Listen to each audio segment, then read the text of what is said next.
Alors, la sortie du livre Le bon berger et l'enfant, chemin de joie, c'est vraiment, dans sa version française, une bonne nouvelle.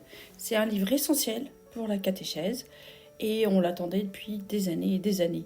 C'est un livre très concret et très pratique, alors pas seulement pour les catéchistes, car il est aussi destiné aux parents, enfin bref, à tous ceux qui s'intéressent au développement religieux des jeunes enfants.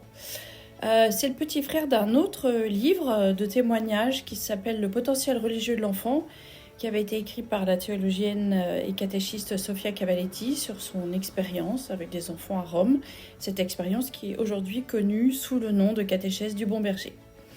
Alors dans ce nouveau livre, on trouve de belles réflexions sur la capacité du jeune enfant de vivre une authentique relation avec Dieu. Et d'ailleurs, elle nous pose cette question, est-ce que quand on commence une catéchèse à l'âge de 3 ans, on répond à un besoin de l'enfant ou bien est-ce que c'est quelque chose que nous lui imposons de l'extérieur ?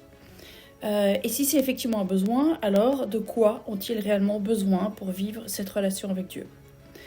On trouvera aussi de très belles pages de suggestions pratiques pour de futurs ou de jeunes parents qui concernent vraiment l'éducation intégrale de l'enfant, corps, âme et esprit, dès avant sa naissance et jusqu'à l'âge de raison, l'âge de 6 ans.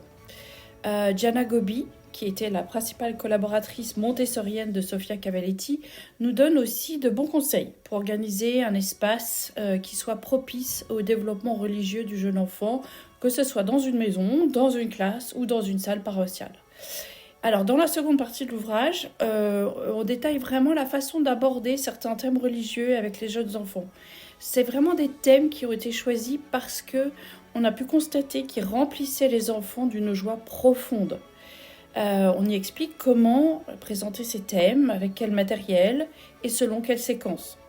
Alors, bien sûr, ça ne remplacera jamais une formation à la catéchèse, mais c'est vraiment une bonne base pour tous ceux que l'éducation religieuse des jeunes enfants intéresse. Parmi ces thèmes, les paraboles, et en particulier cette fameuse parabole du bon berger qui a donné son nom à la catéchèse du même nom. On y parle aussi des signes du baptême et les gestes de l'Eucharistie. L'Eucharistie vraiment qui est ce lieu où on rencontre de manière particulière le bon berger. Il y a aussi de bonnes idées pour célébrer les saisons de l'Église avec les enfants et prier avec eux. Alors que vous soyez catéchiste, enseignant ou parent, si vous avez vraiment envie de vivre avec le bon berger et avec les enfants de beaux moments de joie, vivre ce chemin de joie, c'est vraiment un petit livre incontournable, très simple et très profond.